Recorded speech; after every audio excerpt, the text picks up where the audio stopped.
Welcome to homework. This is the answer to Chapter 15, problem number 2 from the Smith Organic Chemistry textbook. And this problem is giving us 4 molecules and asking us to draw the most stable radical that can form from cleavage of a carbon-hydrogen bond in each molecule.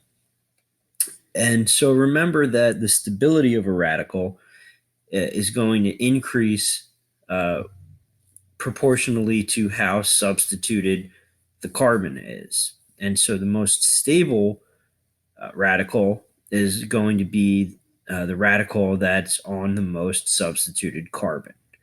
And so for A, we see that we have a tertiary carbon here.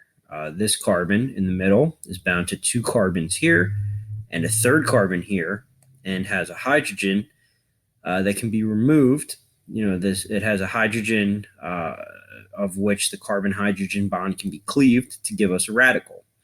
And so that's what we draw here, a tertiary radical. A tertiary radical is always going to be the most stable possible radical. So for B, we don't have the possibility of a tertiary radical.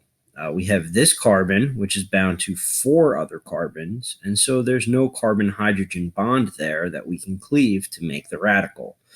So instead, we're going to look at the carbon next to it, which is a secondary carbon. It has bonds to 2 hydrogens and to a carbon on either side. And so if we cleave one of those carbon-hydrogen bonds, we end up with a secondary radical.